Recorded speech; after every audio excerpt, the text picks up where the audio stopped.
L'Ancien Testament est un livre énigmatique.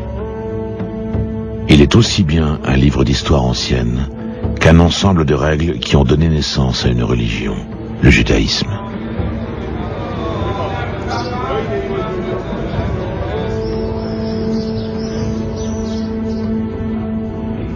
Il est la source du christianisme et va inspirer quelques siècles plus tard le Coran, le texte fondateur de l'islam.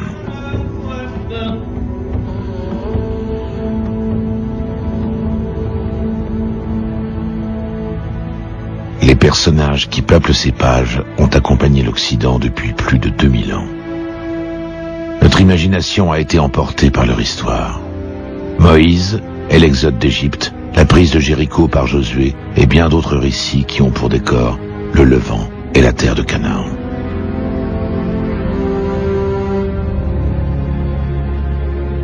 Mais pourquoi l'Ancien Testament a-t-il été écrit? Et par qui?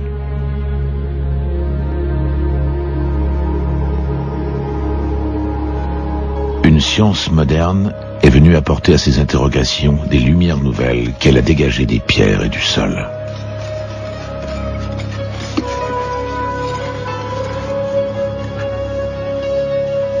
Une révolution récente dans le domaine de l'archéologie a transformé la représentation que les chercheurs avaient de la société qui a mis l'Ancien Testament par écrit.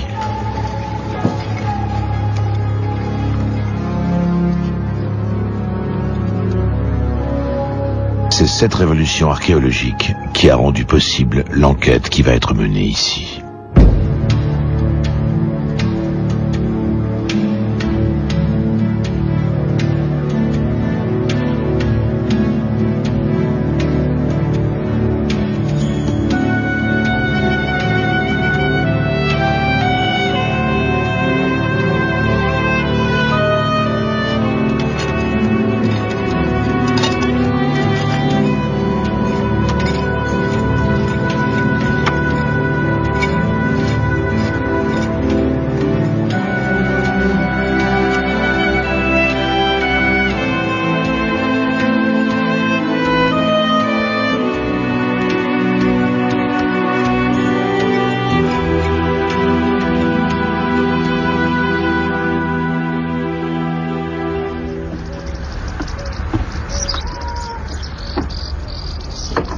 Le jour se lève sur la terre de Canaan, une terre où, d'après la Bible, vécurent les patriarches Abraham, Isaac et Jacob. C'est ici que l'enquête va commencer.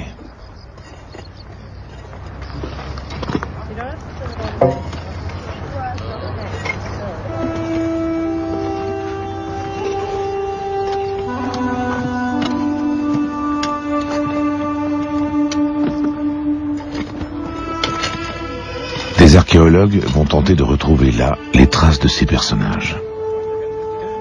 Israel Finkelstein, chercheur à l'Institut d'archéologie de l'Université de Tel Aviv, co-dirige depuis près de 10 ans une mission de fouille sur le site de Megiddo, au nord d'Israël.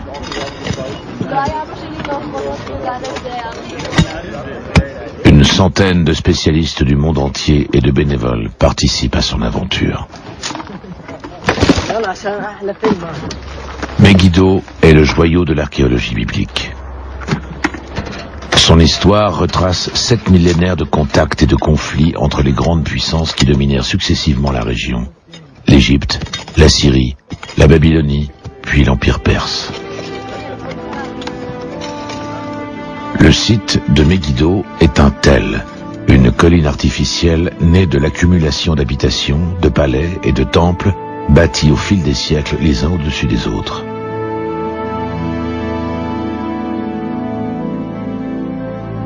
Dans le Nouveau Testament, il est Armageddon, le mont de Megiddo, le lieu du dernier combat de l'Apocalypse. De nombreuses expéditions archéologiques ont été motivées par cet ancrage biblique.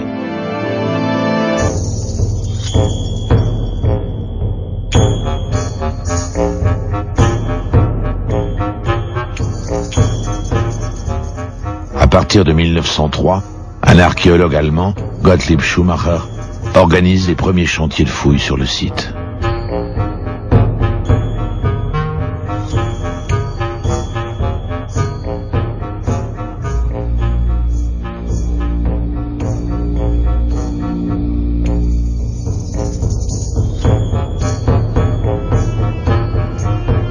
Durant les années 1920-1930, le milliardaire américain John Rockefeller finance une importante mission archéologique de l'Université de Chicago. L'objectif de cette mission, entreprendre une fouille qui soit systématique.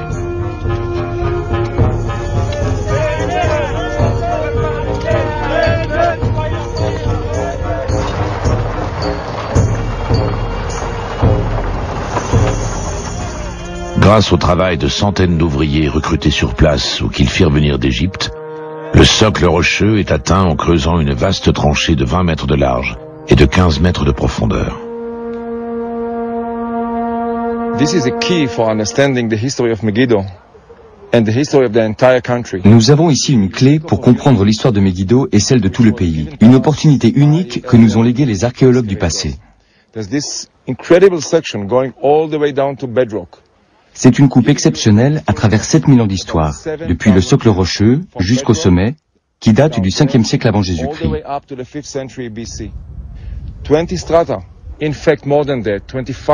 On y trouve 25 strates, chacune construite sur les vestiges de la précédente. Un exemple unique dans ce pays, et au-delà, dans toute la région.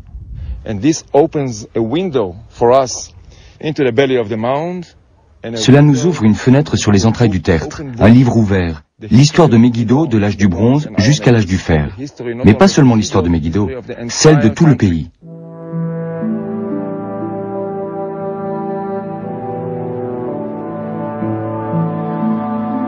Megiddo est un site sans équivalent dans le Levant. Il est le berceau de l'archéologie biblique et sert depuis un siècle de référence à la datation des sites de l'ensemble du Proche-Orient. Situé à un carrefour économique, mais aussi stratégique, entre l'Égypte, le Levant et la Mésopotamie, le tel de Megiddo va jouer un rôle clé dans l'enquête sur l'Ancien Testament.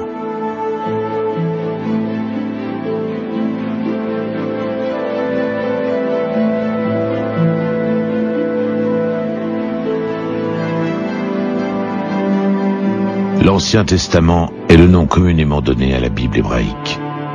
Bien qu'il rapporte de nombreux événements historiques, pendant de nombreux siècles, on a jugé qu'il était inutile, voire dangereux, de le considérer autrement que comme un livre religieux.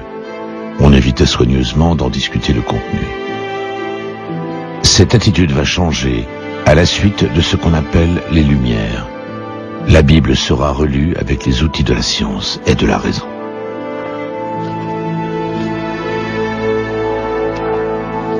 Au milieu du XIXe siècle, en Allemagne, on assiste à une exégèse critique de la Bible, et face à cette exégèse critique, il y aura des réactions, en particulier en Angleterre, qui vont amener finalement des savants à venir en Palestine pour essayer, par l'archéologie, de prouver l'historicité des textes bibliques. Des hommes appartenant le plus souvent aux cercles religieux européens et américains vont parcourir la région à la recherche d'indices confortant le caractère historique de la Bible, comme les pères Lagrange, Abel ou Vincent. Leurs publications seront parmi les premières lectures d'une géographie de la Terre Sainte en rapport avec la Bible. Edward Robinson, un théologien formé aux langues sémitiques, va identifier des dizaines de sites dont les noms n'avaient pratiquement pas changé depuis 2500 ans. Ces aventuriers, mais aussi ces pionniers, dressent les premières cartes bibliques de la Terre Sainte.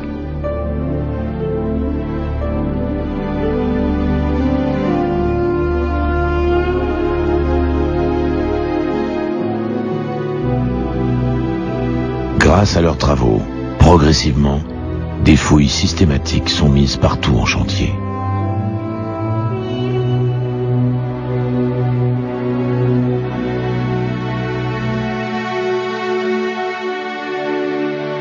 Selon une expression alors en cours, ces archéologues ont une pioche dans une main et la Bible dans l'autre. Ils vont être à l'origine d'une méthode et d'un état d'esprit, l'archéologie biblique.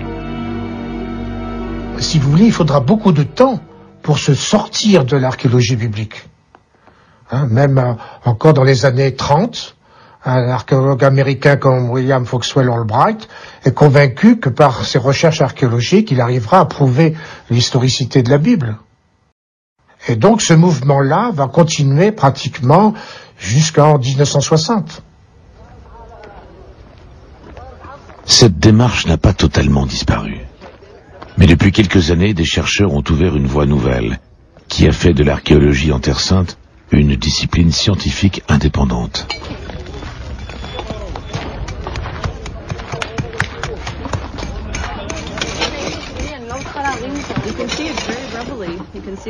Ces archéologues considèrent les vestiges architecturaux, poteries et débris en tout genre comme des éléments d'un vaste tableau vivant.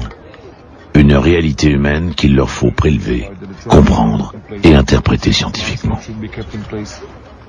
Comment cette nouvelle façon d'opérer a-t-elle modifié ce que nous savions jusqu'ici sur les origines de l'Ancien Testament?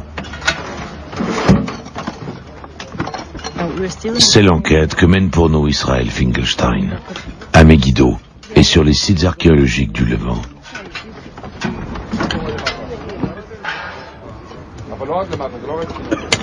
Faire en sorte que ces livres de pierre éclairent une œuvre de papier.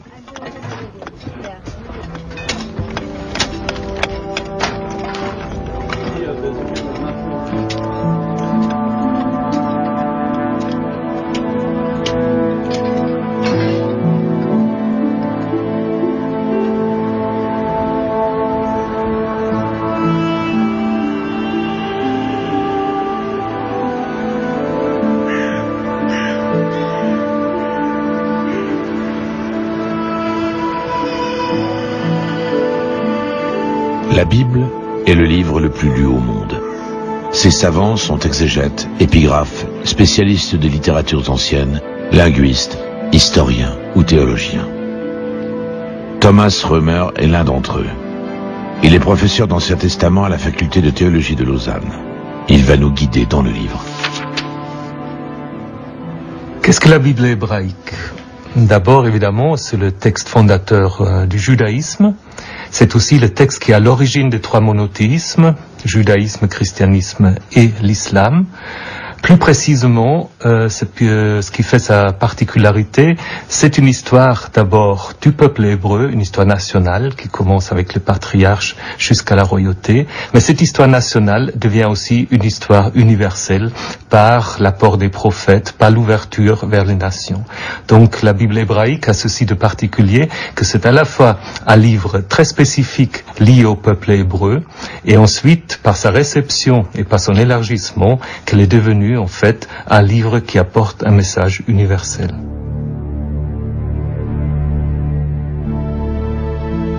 L'Ancien Testament n'est pas un livre, mais une suite de livres. C'est le sens du mot Bible lui-même. Ta, Biblia, en grec, les livres.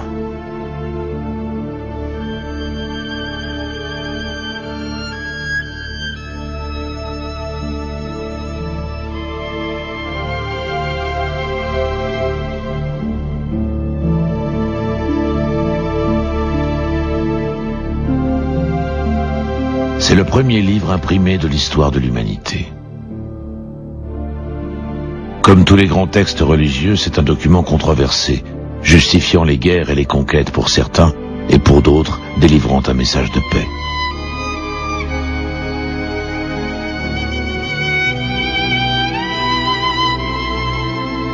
Sa richesse est telle qu'il est en permanence présent dans les têtes des archéologues. Personne ne fouille en Terre Sainte sans un profond sentiment de gravité.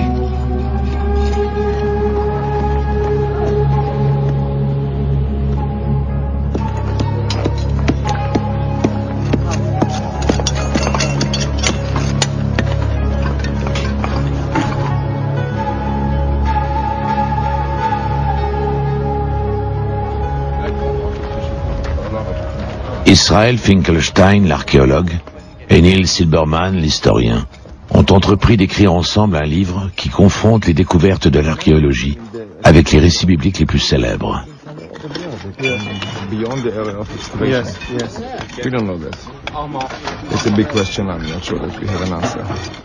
Ils savent qu'ils abordent là un terrain délicat.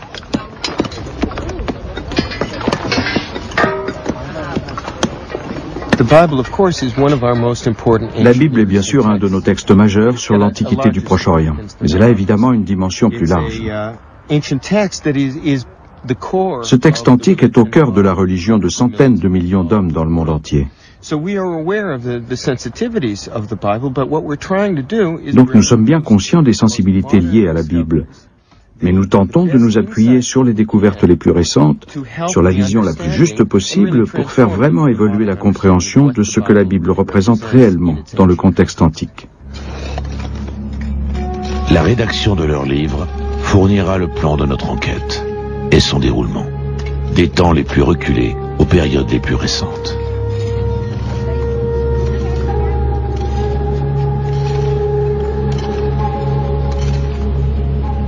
Voilà un des volumes de cette Bible ancienne du XVIIe siècle, imprimée à Londres, Bible polyglotte, comme vous souhaitiez voir.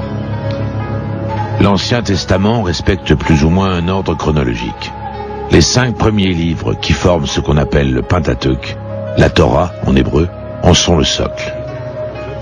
Ces 5 premiers livres revêtent une importance particulière pour qui se réclame du monothéisme et sont communs au judaïsme et au christianisme. Le premier d'entre ces livres s'intitule Genèse. La Bible hébraïque commence avec une histoire universelle. Dans les 11 premiers chapitres, on raconte l'histoire de la création, création de l'homme, création du monde, aussi l'origine de la violence, Caïn et Abel, le déluge, et finalement l'origine de la diversité des langues et la diversité de l'humanité dans l'histoire de la tour de Babel. Et tout d'un coup, au chapitre 12, on passe à autre chose. On passe à l'histoire d'Abraham, donc aux origines du peuple hébreu.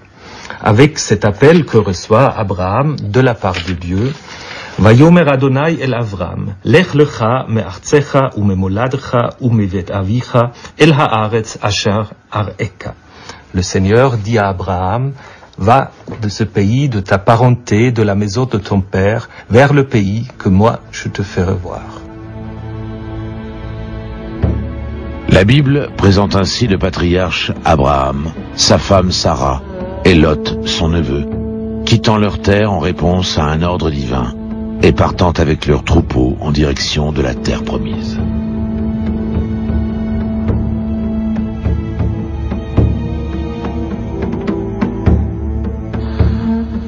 Le texte biblique nous décrit une véritable migration sur des milliers de kilomètres, de la Mésopotamie en direction de l'Égypte et enfin vers Canaan.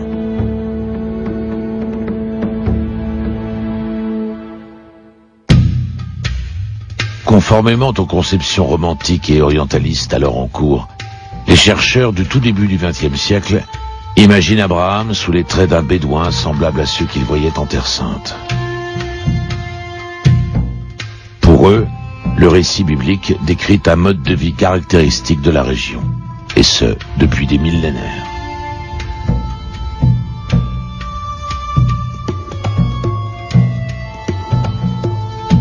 Lorsqu'on a cherché à dater les patriarches de la Bible, on s'est appuyé finalement sur un certain nombre de données de l'écriture qui permettaient de remonter approximativement aux alentours de 1800 avant Jésus-Christ.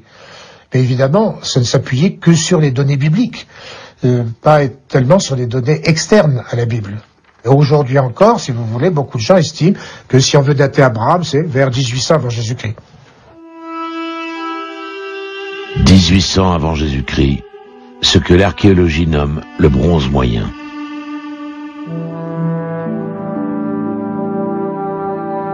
Qu'en dit le livre de Pierre?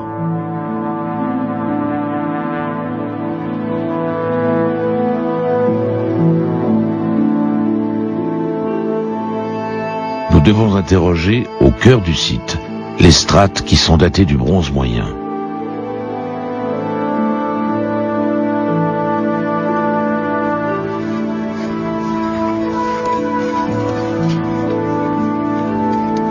En descendant vers les pages inférieures de Megiddo, Israel Finkelstein remonte le temps. Il rejoint parmi les ruines de la cité celles qui correspondent au 2e millénaire. Ce qu'il constate est surprenant. Megiddo est à cette époque un centre administratif, cultuel et économique important. avec des édifices monumentaux, des fortifications et des temples.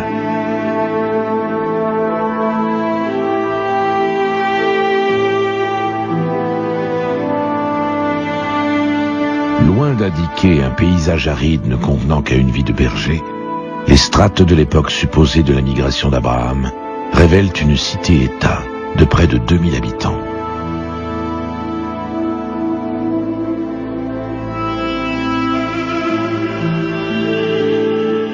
À cette époque, Canaan était une région économiquement développée avec un réseau de cités-États très dense. La chronologie proposée par l'étude biblique traditionnelle est mise à mal. Mais qu'en est-il du récit de la migration d'Abraham?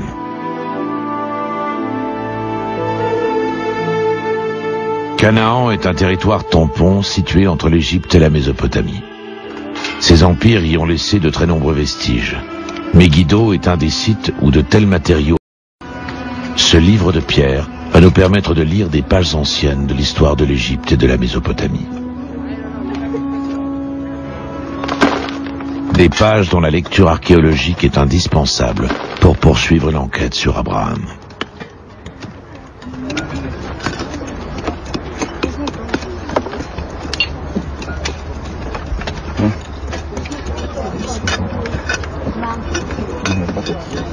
En Canaan, l'archéologie est pour une large part une science du tesson et des vases brisés.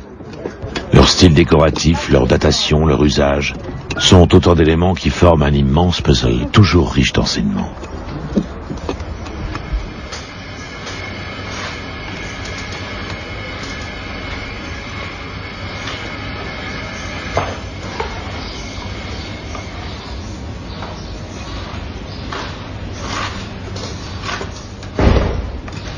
Ces pièces nous apportent des informations sur l'origine des pouvoirs et des groupes sociaux d'alors, et évoquent des influences proches ou lointaines, des désirs, des craintes, la vie quotidienne.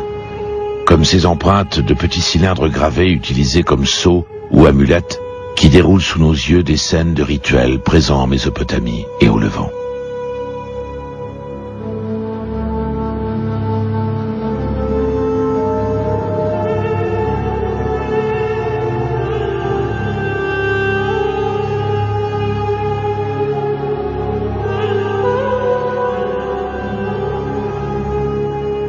At Megiddo, we have evidence for the influence of the northern powers. À Megiddo, nous avons des preuves de l'influence des puissances du Nord, des civilisations de Mésopotamie et de Syrie, depuis la fin du 4e millénaire jusqu'au 1er millénaire avant Jésus-Christ. This means that they had an impact on the events in the Levant throughout, and that it is impossible to reconstruct the history. Elles ont marqué cette région du Levant, et il est impossible d'en reconstituer l'histoire sans prendre en compte ces civilisations du Nord, de Mésopotamie et de Syrie.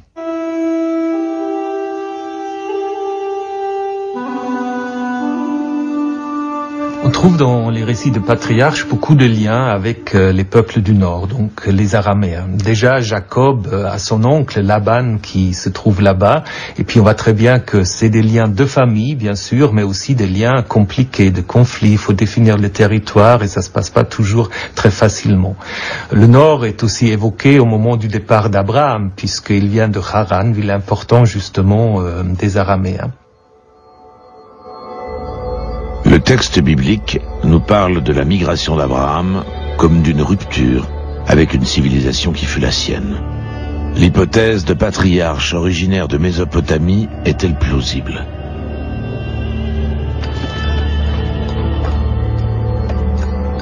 C'est la question que se pose Neil Silberman. Une réponse se trouve peut-être dans les innombrables archives et témoignages des civilisations mésopotamiennes aujourd'hui disséminées dans les plus grands musées du monde.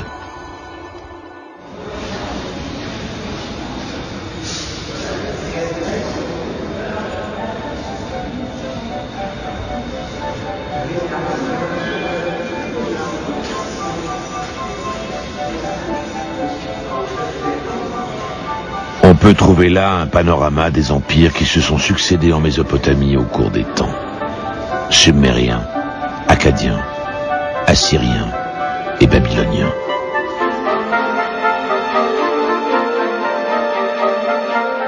des civilisations impressionnantes.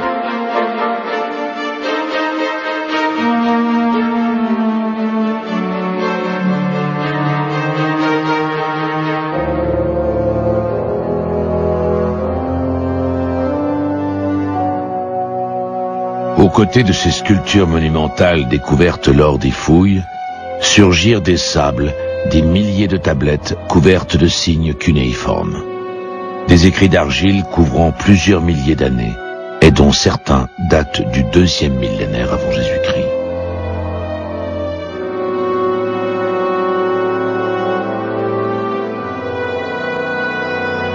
Neil Silberman peut-il trouver là des traces de l'histoire d'Abraham?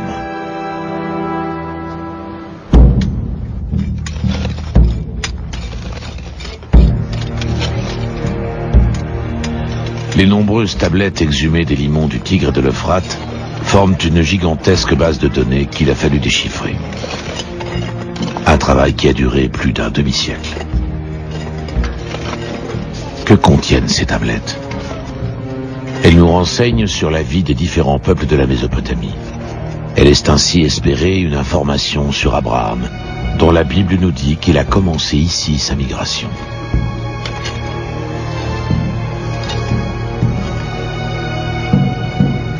Dans les années 20, un archéologue anglais, Leonard Woolley, entreprend de fouiller Our, la ville d'origine d'Abraham. D'autres démarches sont plus sérieuses.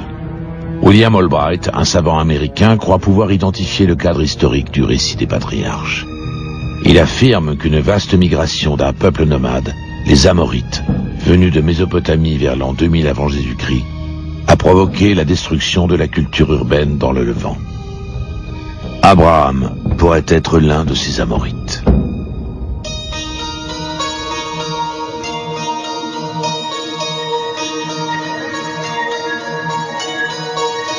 50 ans plus tard, cette théorie est-elle toujours acceptée?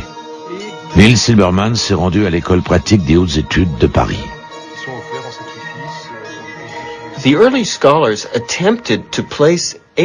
Les premiers chercheurs ont tenté de replacer Abraham dans le contexte des invasions amorites. Peut-on croire à cette hypothèse aujourd'hui? Les Amorites sont un peuple qui est bien documenté pour la fin du 3e et le début du 2e millénaire. Et la tentation qui a été faite, c'est de lier les migrations d'Abraham à ces migrations amorites. La difficulté qu'on rencontre, c'est que les migrations amorites, elles se sont surtout passées dans le sens ouest-est, alors que la migration d'Abraham, au contraire, elle est partie de l'est en direction de l'ouest. Donc le mouvement n'est pas le même et la liaison, par conséquent, n'est certainement pas aussi simple qu'on l'a cru à un moment donné. La cause semble entendue. Il n'y a pas eu de migration en direction de Canaan à l'époque où la Bible situe le voyage d'Abraham. Mais des milliers de tablettes découvertes dans les ruines de Nouzi et de Mari relancent l'enquête sur Abraham.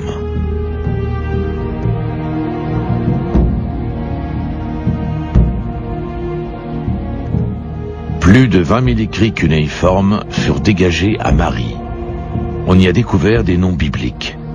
Yasmach-El, qui peut être Ismaël. Yacoub-El, pour Jacob, mais surtout pour ce qui nous concerne, Abiram, pour Abraham.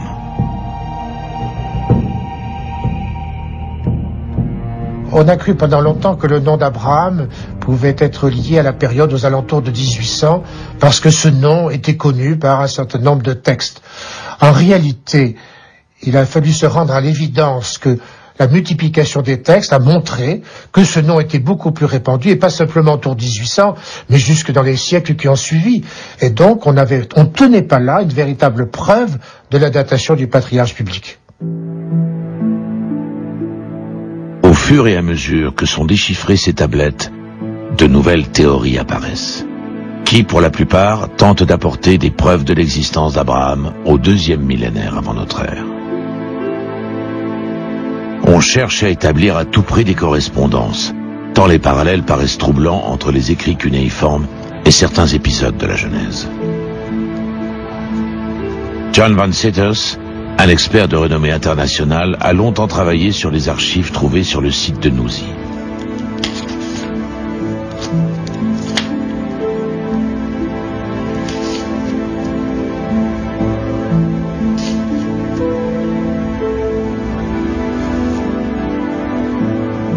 Sur les tablettes découvertes, on lit un récit analogue à celui de Sarah, la femme stérile d'Abraham dans la Bible. Comment expliquer le récit de la femme stérile qui donne sa servante à son mari afin qu'elle porte des enfants à sa place? On trouvait des choses de ce genre dans les tablettes de Nouzi. Et les chercheurs ont dit, nous tenons là le moyen de rattacher Abraham à cette époque. C'était très tentant, mais ça posait des problèmes.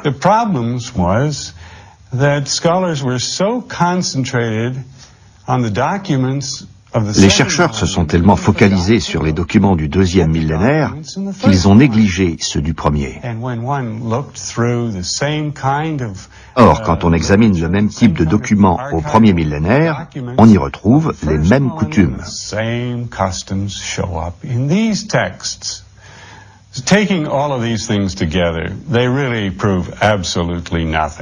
Tout cela mis bout à bout ne prouve absolument rien. Aucune preuve solide ne permet de situer les patriarches et Abraham à une période particulière du deuxième millénaire avant Jésus-Christ.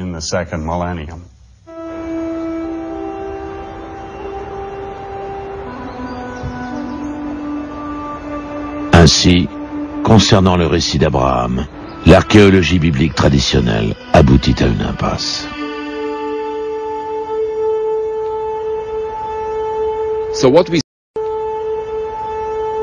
So what we see is that the whole concept of roaming the land with the Bible in one hand and On voit donc bien que cette idée de parcourir le pays avec la Bible dans une main et la pioche dans l'autre à la recherche des patriarches ne marche pas.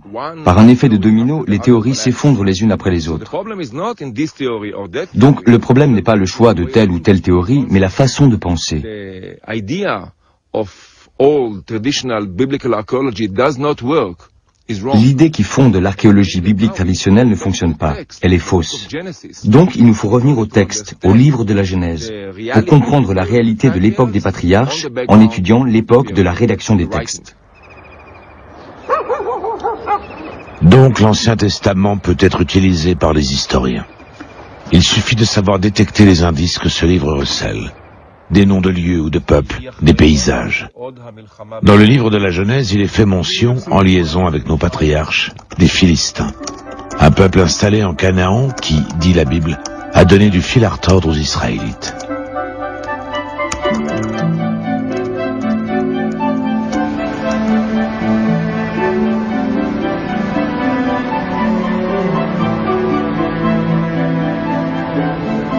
Que savons-nous des Philistins ? Qu'ils font partie d'un groupe de peuples d'origine inconnue, arrivés progressivement sur les plaines côtières du Levant, et désignés sous le nom de peuple de la mer.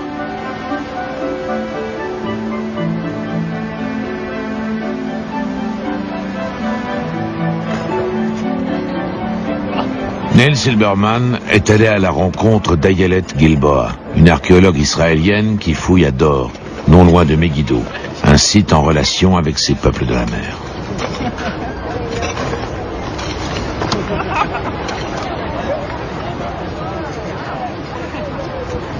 Ayelet Gilboa cherche à connaître ces peuples difficiles à cerner, à les identifier et à dater leur arrivée. Que peut-on dire sur la date d'arrivée des Philistins et des autres peuples de la mer? La Bible les mentionne à une époque antérieure, mais l'archéologie et les autres textes nous les montrent arrivant à la fin du XIIe siècle, vers 1200 ou 1150 avant Jésus-Christ. Donc, quand ils sont cités plus tôt, à l'époque d'Abraham, il n'y a aucune trace archéologique. Non, aucune. D'après l'archéologie, tout commence au XIIe siècle. Certains disent même un peu plus tôt, vers la fin du XIIIe siècle.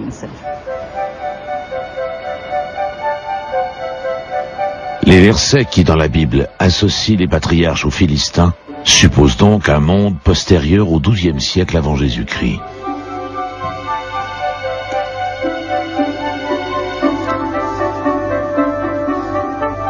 Poursuivons l'enquête. Les récits de la Bible mettent souvent en scène des chameaux.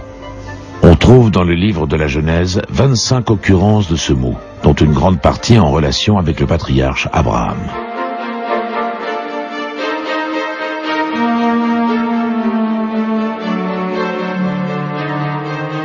C'est évidemment un animal connu au Proche-Orient. Des quantités importantes d'ossements de chameaux ont été mises au jour par les fouilles archéologiques. Mais Israel Finkelstein cherche à dater des événements.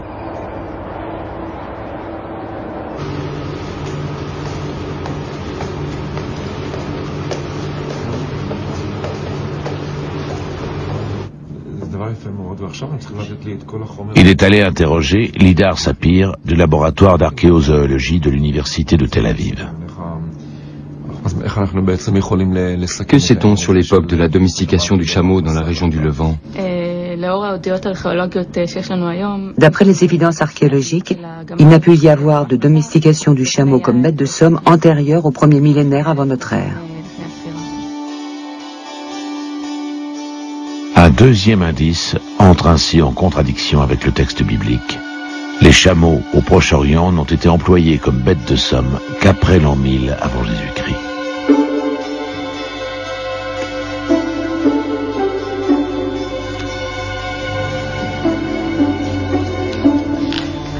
Avant cette période, il n'y a aucune trace, aucune représentation de cet animal sur les vases, les poteries, les décors monumentaux.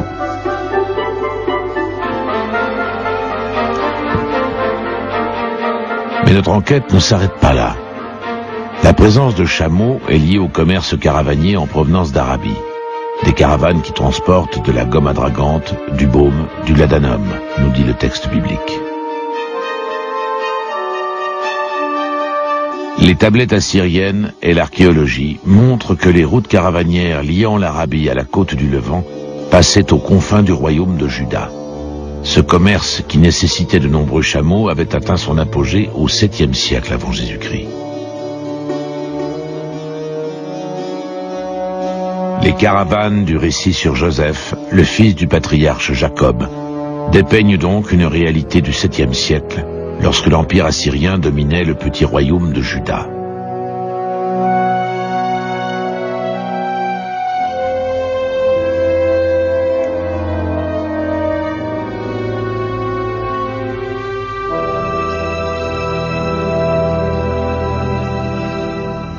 So now that we look at Genesis, we know that Genesis. Nous savons à présent que le récit de la Genèse ne décrit pas le paysage du XVIIIe siècle avant Jésus-Christ.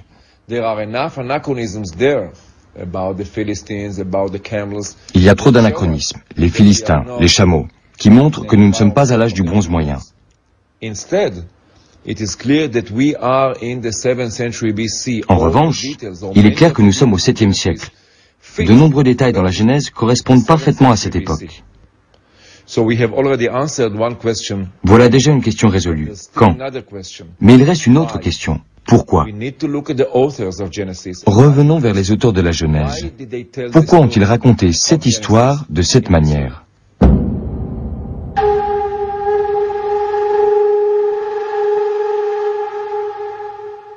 Qu'Abraham ait, d'après le texte biblique, quitté la Mésopotamie pour se rendre en Terre Sainte, ne nous a rien livré sur les auteurs du texte.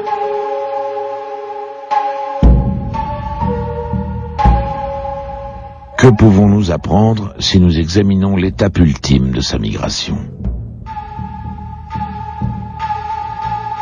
Selon le récit biblique, Abraham arrive du nord et va parcourir des sites importants du nord. Mais c'est à Hébron qu'il finalement va s'installer. Donc Hébron deviendra le lieu d'installation d'Abraham, et cette installation, en fait, elle va être concrétisée par l'achat d'un tombeau que Abraham va acquérir des habitants du lieu.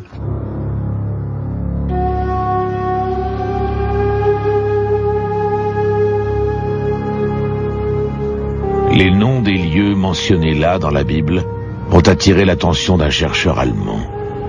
Il va, dans les années 40, recenser les endroits où se déroulent les récits des patriarches. Il s'appelle Martin Noth.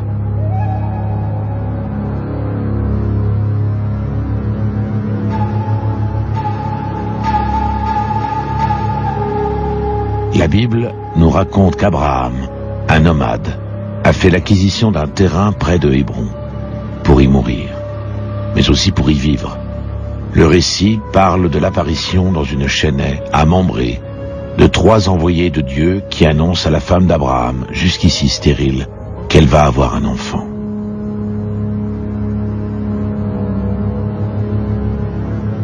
Dieu apparut à Abraham auprès des chênes de Mambré. Abraham était assis à l'entrée de la tente pendant la chaleur du jour. Il leva les yeux et regarda, et voici, 3 hommes se tenaient près de lui.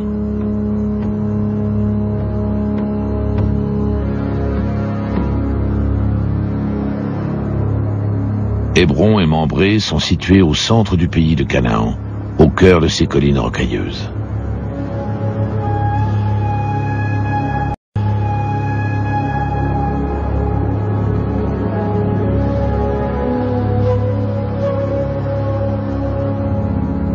Poursuivant sa lecture géographique de la Bible, Martin Noth s'intéresse alors au second patriarche, Isaac, le fils né de Sarah et d'Abraham. Isaac, dans la Bible, est l'acteur d'une scène célèbre. Abraham, répondant à un appel de Dieu, accepte de le sacrifier. Mais il va être remplacé in extremis par un animal.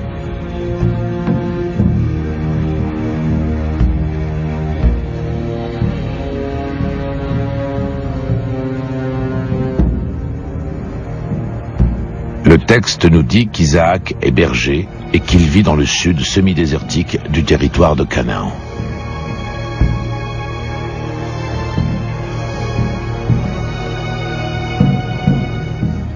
Martin Noth va se tourner alors vers le 3e patriarche, Jacob. Le texte biblique nous dit qu'il doit se rendre dans le nord, dans sa famille d'origine, afin d'y choisir une épouse. Sur le chemin du retour, près d'une rivière qui coule au nord-est du pays, il combat avec un ange. Selon le récit de la Bible, c'est lors de ce combat avec l'ange de Dieu qu'il reçoit un nouveau nom, Israël, celui qui a lutté avec Dieu.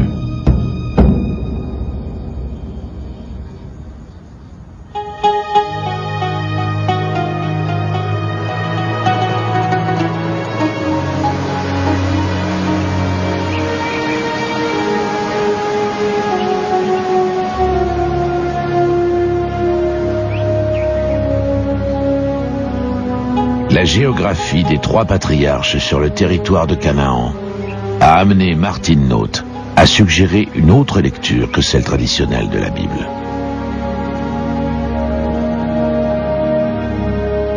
Ensemble, et placés côte à côte, ces patriarches délimitent un territoire, celui du peuple d'Israël.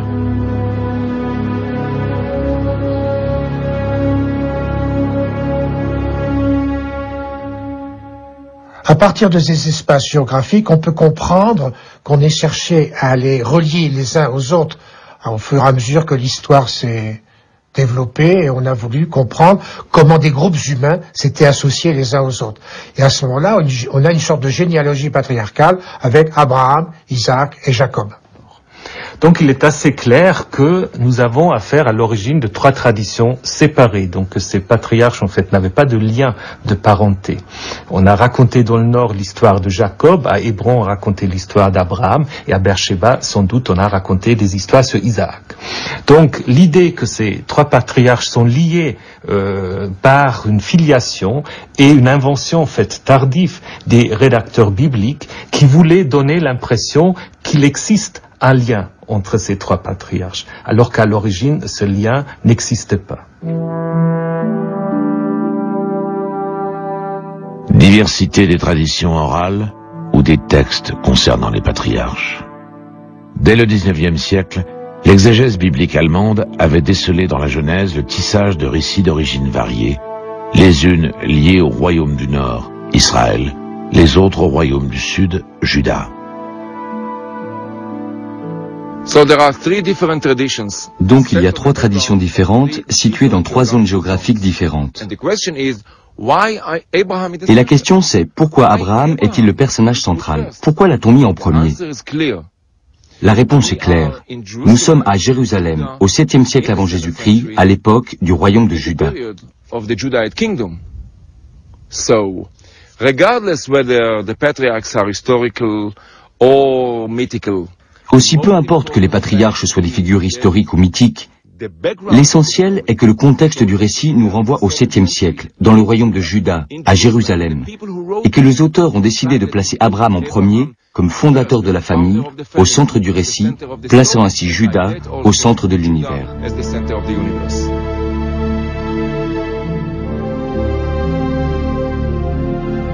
À ce point de l'enquête, nous devons quitter momentanément l'archéologie pour interroger les pages de livres et leurs auteurs.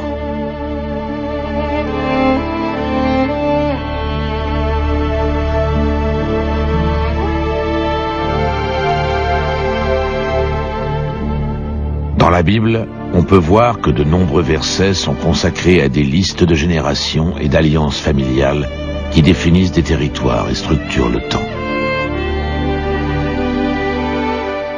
Dans la Bible, l'histoire des patriarches, c'est aussi une grande histoire de famille. Parce qu'Abraham n'est pas seulement le père d'Isaac, il est aussi le père d'Ismaël, qui est à l'origine de toutes les tribus arabes. Et puis Isaac, il n'est pas seulement le père de Jacob, il est aussi le père d'Ésaü. Et ensuite, Abraham est encore l'oncle de Lot. Donc en fait, ça veut dire que tous les différents peuplades, clans, tribus qui vivent en Canaan, en Cis et Transjordanie, sont liés par des liens de descendance à partir d'Abraham. Donc on présente en fait tous les peuples comme une grande famille, avec les problèmes que connaissent toutes les familles, mais aussi avec l'idée qu'il y a une unité profonde qui unit ces différents peuples. Dans le texte biblique, nombre de peuples et de royaumes voisins sont apparentés à Juda. La grande saga familiale de la Bible tisse, comme dans un livret de famille élargi, les liens qui unissent ces peuples.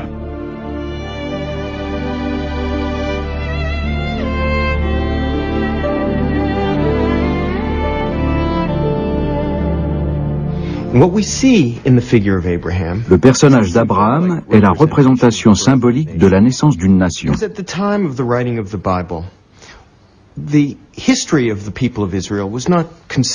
Pour les rédacteurs de la Bible, l'histoire du peuple d'Israël n'était pas de l'histoire au sens où nous l'entendons, avec des dates, des périodes.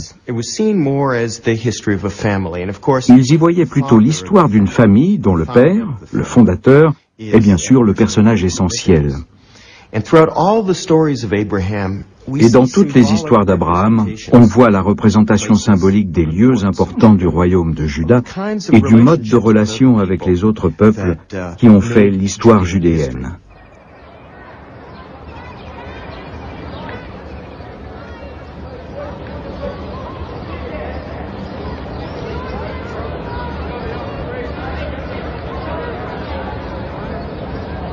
Ce récit des patriarches aura lui-même une descendance féconde. Il sera le premier pilier de ce qui deviendra par la suite le judaïsme, des racines communes. Le peuple d'Israël est, selon la tradition juive, composé des descendants d'Abraham, Isaac et Jacob. Appartenir à un peuple et à une religion sera une seule et même chose aux yeux de ceux qui se réclament de la tradition juive.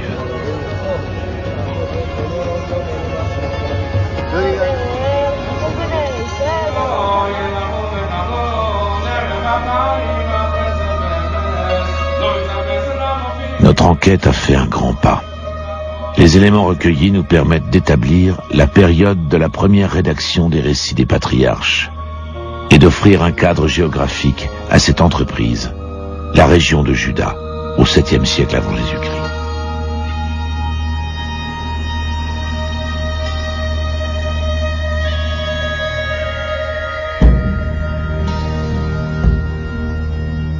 Mais nos livres de pierre n'ont pas fini d'interroger l'œuvre de papier. L'Exode, cet événement central de l'Ancien Testament, a-t-il eu lieu? Ceux qu'on nommait les Hébreux sont-ils allés en Égypte et en sont-ils sortis sous la conduite d'un certain Moïse? Quel rôle a joué la loi dans ce récit?